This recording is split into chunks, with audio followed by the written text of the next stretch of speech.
రోషయ్య గారికి సంబంధించినటువంటి సభకి ఇవాళ సత్కారం అందుకోవడానికి రండి అని నన్ను ఆహ్వానిస్తే నేను రావడం వెనక ఒక ప్రధానమైన కారణం ఉంది.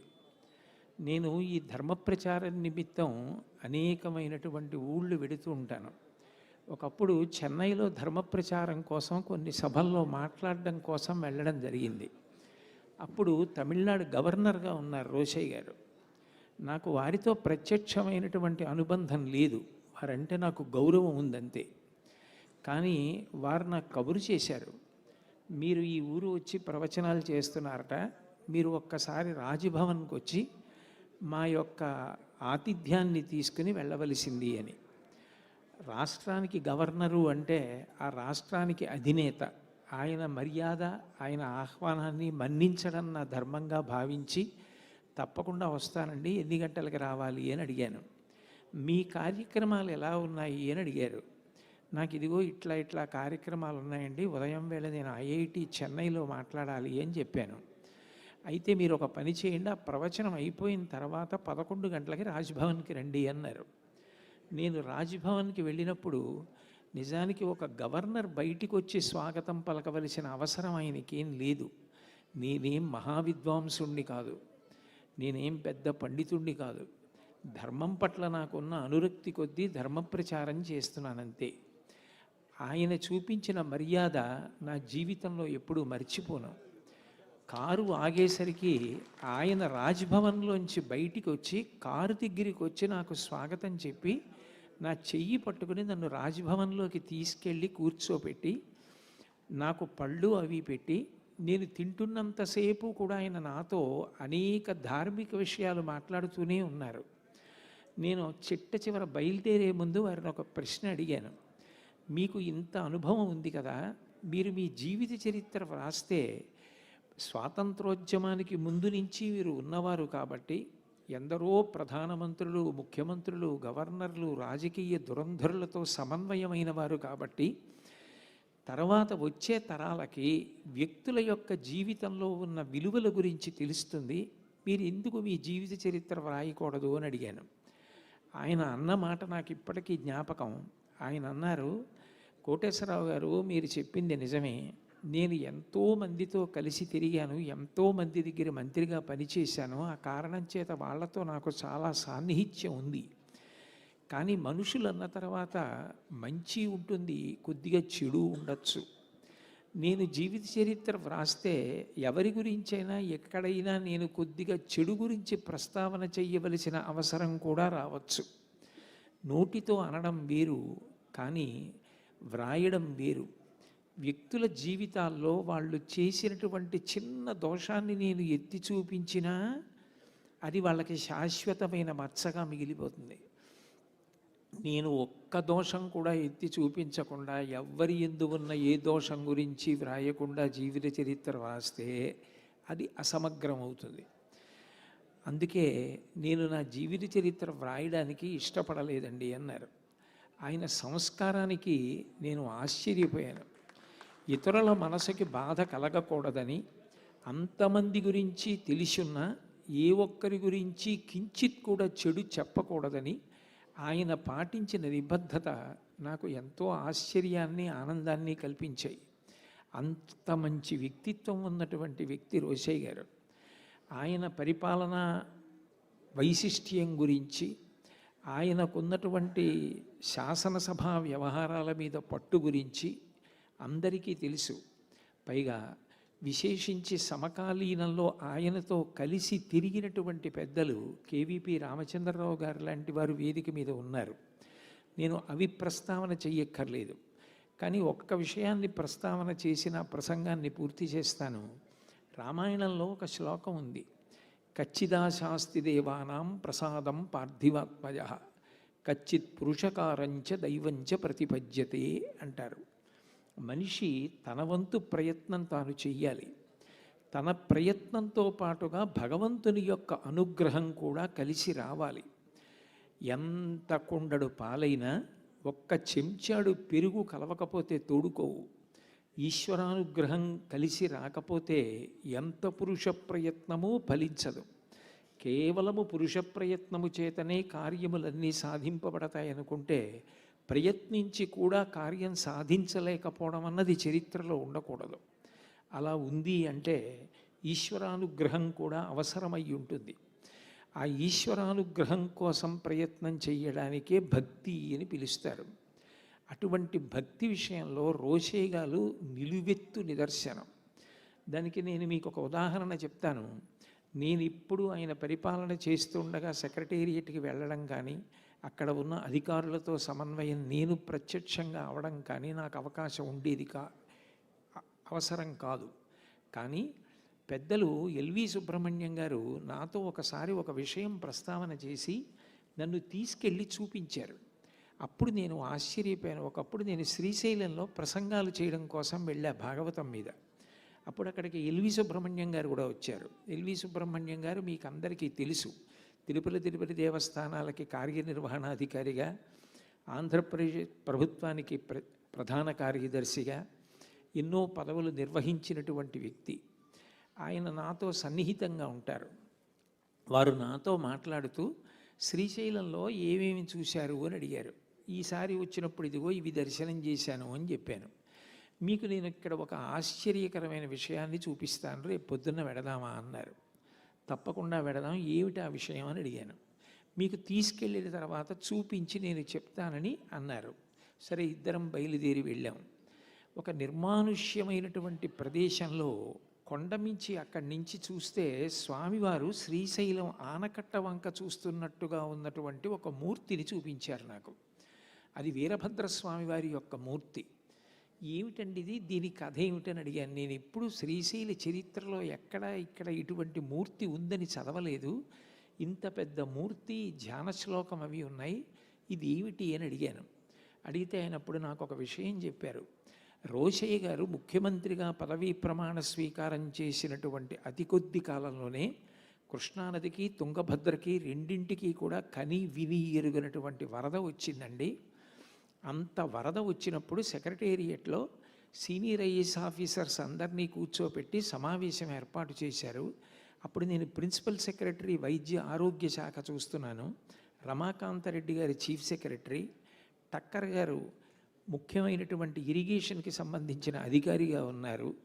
అందరూ సమావేశంలో ఉండగా రోషయ్య గారు రమాకాంతరెడ్డి గారిని అడిగారు, వరదల పరిస్థితి ఏమిటి అని. చాలా ఉపద్రవమైన పరిస్థితి ఏర్పడి ఉంది, ఇప్పటిదాకా రాష్ట్రంలో ఇటువంటి పరిస్థితి ఏర్పడల.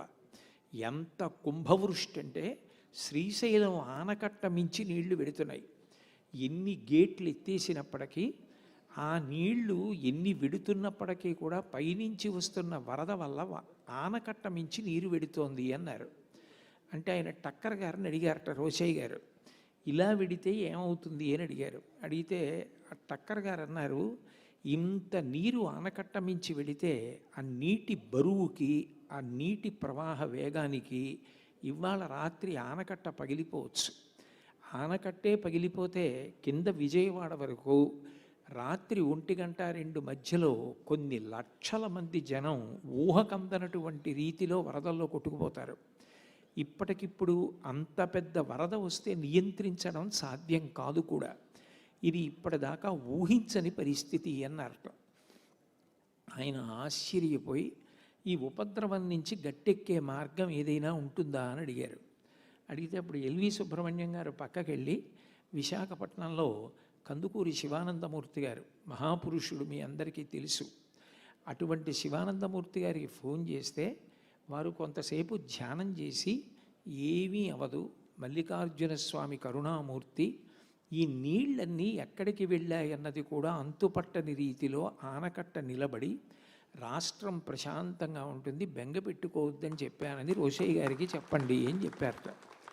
ఆ రాత్రి ఏ క్షణంలో ఏం జరుగుతుందో ఇంటికి వెళ్ళి పడుకుంటే తను వెంటనే అధికారులకి చెప్పడానికి అవకాశం కుదురుతుందో కుదరదోనని రోషయ్య గారు, రమాకాంతరెడ్డి గారు, టక్కర్ గారు వాళ్ళు సెక్రటేరియట్లోనే పడుకున్నారట.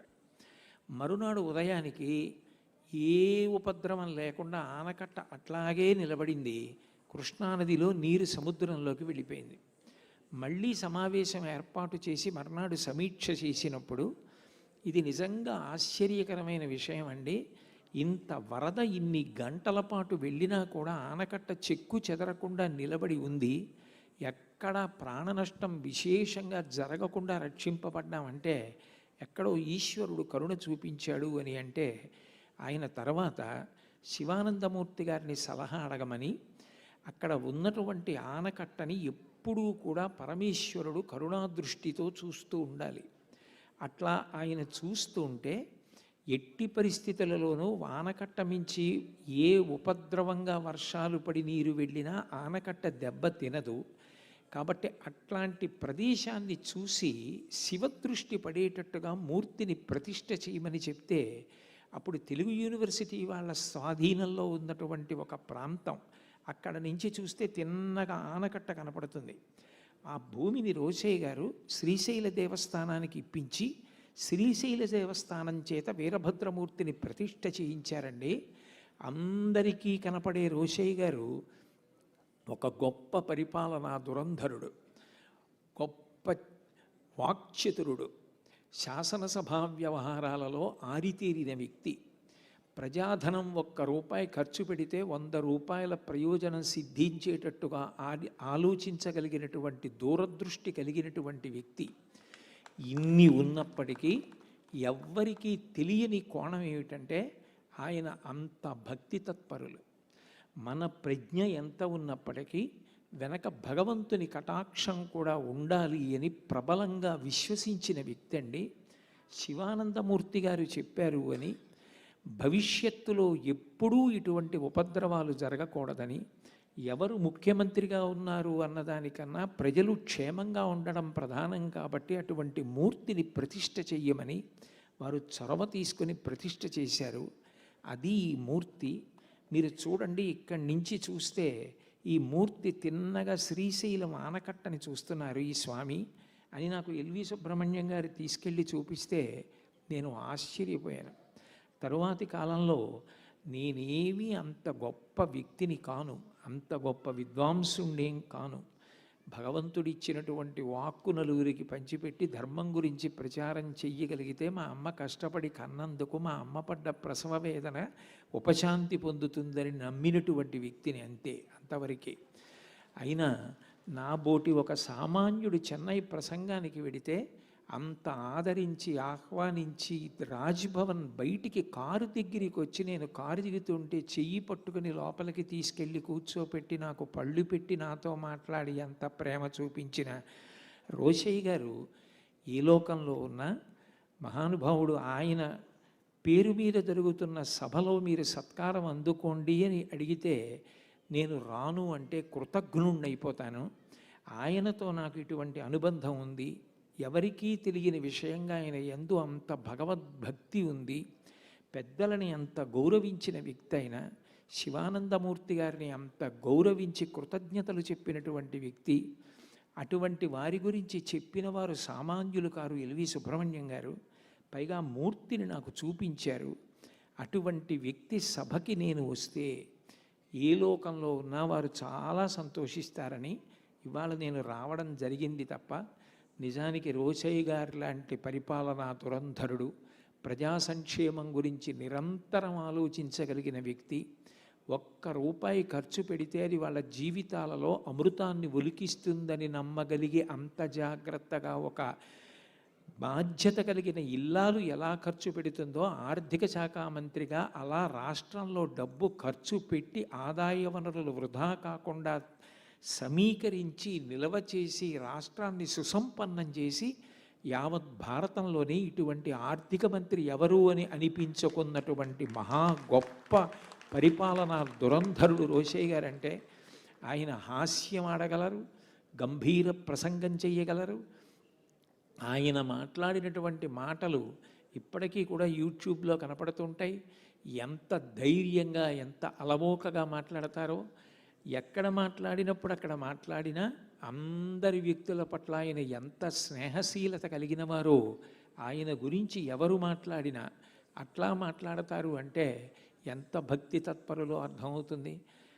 ఆ తర్వాతి కాలంలో హైదరాబాద్లో నేను ఒకసారి వెంకటేశ్వర స్వామి వారి సభలో మాట్లాడవలసి వస్తే దేవాలయంలో సభలో మాట్లాడుతున్నప్పుడు రోషయ్య గారు కూడా సభకి వచ్చారు. అప్పటికే పాపం చాలా కష్టపడుతున్నారు నడిచి రావడానికి. నేను రాలేకపోతున్నాను కానండి, ఏడుకొండలవాడు మహానుభావుడు, ఆయనకి ఈ కొత్త గుడి నిర్మాణం చేశారు, నన్ను రమ్మంటే రాలేను అని అనలేక వచ్చానండి అని అంత ఆ పరిస్థితుల్లో కూడా నేను కనపడితే దగ్గరికి వచ్చి ఎంత ప్రేమో, 2 చేతులు పట్టుకుని అంత ప్రేమగా మాట్లాడి, మీరు ఆరోగ్యంగా ఉన్నారా, కుశలంగా ఉన్నారా, మీ వాళ్ళందరూ బాగున్నారా, అంత ప్రేమతో మాట్లాడగలిగిన వ్యక్తి. నిజంగా రాజకీయాల్లో అంత గొప్ప స్థానాన్ని, అంత ప్రేమని పంచిపెట్టి అంత గొప్ప విలువలు సంతరించుకున్న వ్యక్తి. అన్నిటినీ మించి నాకు ఆయనలో చాలా ఇష్టమైన ఇంకొక కోణం ఆ పంచకట్టు, ఆయన వేసుకునే ఖద్దరు ఉత్తరీయం, భుజం మించి అది జారిపోకుండా ఎంత ఆవేశంగానైనా ఆయన మాట్లాడగలరు. ఎప్పుడూ పంచకట్టు లేకుండా ఆయన కనపడలేదు. ఆనాడు ఘంటసాల వెంకటేశ్వరరావు గారు, అక్కినేని నాగేశ్వరరావు గారు, ఎన్టీ రామారావు గారు, వైఎస్ రాజశేఖర రెడ్డి గారు, నాకు రాజకీయాలతో ఏమీ సంబంధం లేదు సుమండి, నాకు వ్యక్తులలో ఉన్న విలువలతో సంబంధం అంతే. వాళ్ళందరూ ఆనాడు అలా తెలుగు కట్టేవారు. అలా ఆ పంచకట్టుతో ఎప్పుడూ కనపడిన వ్యక్తులలో రోషయ్య గారు ఒకరు.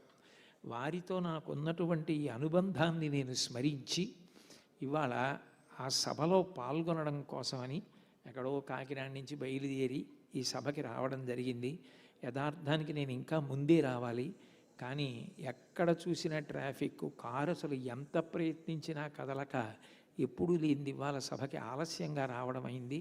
కొంచెం ఆలస్యమైనందుకు మన్నించవలసిందిగా కోరుతూ, ఇంకా ఇంతకన్నా మాట్లాడడానికి ఇది పురాణ ప్రవచన సమయం కాదు కాబట్టి, అయినా ఆయనతో అనుబంధం ఉన్న ఎందరో పెద్దలు వేదిక మీద ఉండగా నేను ఆయన గురించి ఎక్కువ మాట్లాడడం ధూర్తతనం అవుతుంది కాబట్టి ఇంతకన్నా మాట్లాడకుండా నాకు ఈ అవకాశం ఇచ్చి నన్ను సత్కరించిన వారి కుటుంబ సభ్యులందరికీ కూడా నా హృదయపూర్వక కృతజ్ఞతలు తెలియచేస్తూ సెలవు తీసుకుంటున్నాను.